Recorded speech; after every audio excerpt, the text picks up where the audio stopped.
Hello, it's Friday and also the last day of the trading week. I'm Thomas Taplin and I'm here to bring you an analysis with my guest of some of the key events to have moved the markets over the last 5 days. I'm joined on the line by Currency Analyst at Jyske Bank, Leander Dreyer. Leander, thanks for joining me today. Let's start with Monday's Swissy movement. The Euro-Swiss franc actually coughed up a bit of a surprise, didn't it? We saw that the Euro-Swiss began to break away from the recent correlation it has together with the euro-dollar and the euro-yen. And that was a bit of a surprise for us, because for the last couple of weeks they have been moving almost synchronized. But now we see that the Euro-Swiss begin to fall, where the other two rise. And we see that as a bit of a sign that the investor sentiment is overstretched, and that the investors begin to take the first move and begin to seek back to switch. This is the first movement we see, and this will be the typical movement. But the reason why we don't see it in the euro-yen and the euro-dollar yet is because there's so much positive going on in the euro. The sentiment voices towards the euro and also towards a lower yen, and that is all because to the Bank of Japan, of course, and the new government in Japan. So the investors are very afraid to going into those two countries. So therefore, they just go to the Swiss now that they have had a 5% lower switch. Moving on to Wednesday, which was arguably the biggest shock of the week, US GDP actually retracted, with many analysts left wondering how they'd completely mispredicted the data.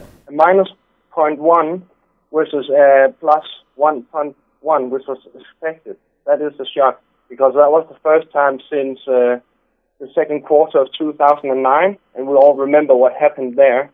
So of course it was a bit of a shock. But I mean, if we look down to the numbers, the subcomponents of the GDP, it wasn't that bad at all. But what it showed was that it was down to the storm, the Sandy storm, and also the inventories were lower, and that the government expenditures were much lower as well. So all in all, it wasn't that bad for the country as a whole. But I mean, the first reaction was a bit of a shock. And we also in the market, the market participants were a little bit, what are we going to say about this? But as it showed when we looked down to the subcomponent, was that we wasn't afraid of it, because it showed it was only a short-term reaction. So we kept on going. The sentiment picked up and we saw a euro-dollar rise again. On the same day, the European Central Bank survey was released and showed continued weak demand for credit. What was your reaction to the survey? The first reaction was that we should also have had a negative impact on the euro, but it didn't really have that. It was only almost a stalling movement, like sideways movement.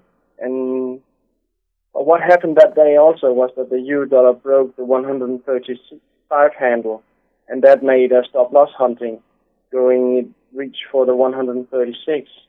So I mean, it was just like the investor forgot everything about that. The survey wasn't that good at all. So we just kept on buying. It is just like the euro is on everybody's mind at the moment. We just want it. Okay, well, with the non-farm payrolls to absorb as you enjoy your weekend, I'll say goodbye for now, but I'll be back with the rest of the team next week for further interviews and up-to-the-minute analysis. For now, though, goodbye.